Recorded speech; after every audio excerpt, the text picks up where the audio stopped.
you need a cosmetic bag for home or travel, I did. So I ordered one and actually ended up with two, but I think it's going to work out just fine. I needed a new makeup bag for my travel bag and actually ended up with two of these. Here's information about the company. It's a family-owned business. Oh, how cute. So it has a little handle. And I like clear makeup bags because I want to see everything that's inside of it. I realize it's going to get dirty and stained.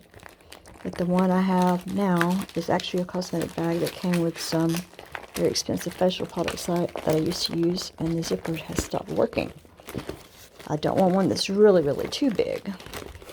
So this one will like it might be the right size. Oh, I love the smell of that plastic.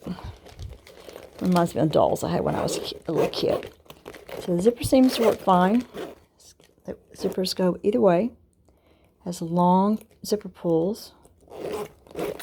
Put my makeup in and see if it holds everything the way I want it to, but so far it's looking great.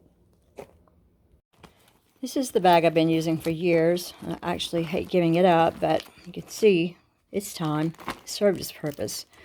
It's also getting a little full. I'm a big fan of Ziploc baggies, so make fun of me if you will. Everything fit perfectly, and I was even able to add a pack of brand new eye brushes that I just bought. That is perfect. The handle's added bonus. Easy to carry. Now, let's see if I can find something to put in this one. The second one just became my hair care bag. Holds everything perfectly. Very satisfied.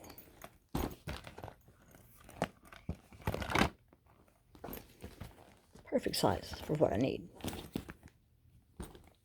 They fit perfectly into my cosmetic travel bag. Nice and neat. Problem solved. Thanks for watching my video about my new makeup travel bag. If you have time before you go, watch another video. Consider giving this video a thumbs up. Leave a comment. Remember to check in the text below, and I will provide a link on how you can purchase yourself for someone you care about one of these. It helps me out a little bit if you use that link. And until next time, let's just help each other keep solving problems. Bye.